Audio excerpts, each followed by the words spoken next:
Merci. Nous gérions, nous gérions. Oui. Ah oui. D'ailleurs, une question politique, quasiment. David Amiel. Ah, pardon. Merci beaucoup, Monsieur le Président. Une remarque d'abord sur la soutenabilité de la dette publique. Vous avez évoqué différentes écoles, différentes approches. Je voudrais aussi insister sur le fait qu'il y a, me semble-t-il, chez beaucoup de macroéconomistes, le sentiment désormais qu'il est très difficile d'avoir une métrique unique pour approcher la soutenabilité d'une dette publique qui est extrêmement variable selon les pays et les contextes. D'ailleurs, le FMI a recours à ce qu'ils appellent des analyses de soutenabilité de la dette, des DSA en bon français. Et c'est aussi l'approche qui a guidé la Commission européenne dans la révision des règles budgétaires. Vous avez évoqué, et j'y viens à ma question, le rôle joué par la Banque centrale européenne dans le fait que nous avons bénéficié ces dernières années de taux d'intérêt bas. Je voudrais insister sur le fait que c'est un phénomène mondial, que la baisse des taux d'intérêt réels, qu'on observe bien au-delà de la zone euro, et depuis désormais près de 30 ans. Ce qui a d'ailleurs ouvert un grand débat chez les macroéconomistes autour de ce qu'on a appelé à un moment la stagnation séculaire. Moi, ma question était de savoir quelle était, votre appréciation de ce mouvement de long terme de baisse des taux d'intérêt réels qu'on observe à minima dans l'ensemble des économies développées, et est-ce que vous estimez du coup qu'il est amené à durer ?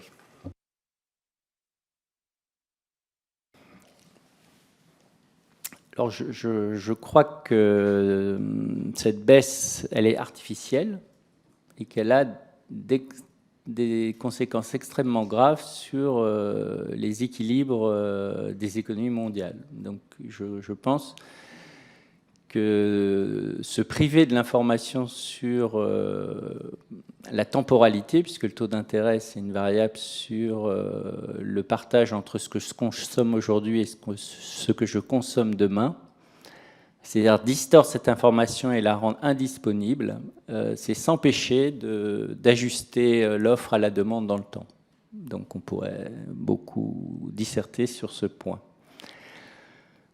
La tendance longue, alors elle a fait l'objet d'énormément de travaux, mais la tendance longue me semble être la conséquence de ce jeu entre la politique monétaire et la politique budgétaire.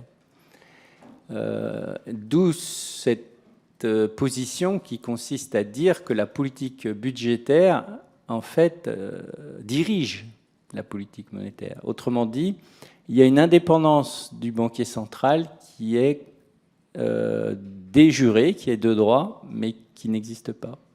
Parce que le banquier central ne peut pas prendre le risque d'une crise de défaut de paiement d'un État.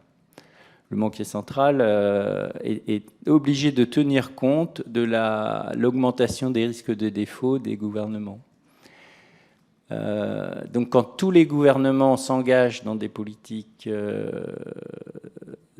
d'expansion de la dette, des déficits, les autorités monétaires suivent.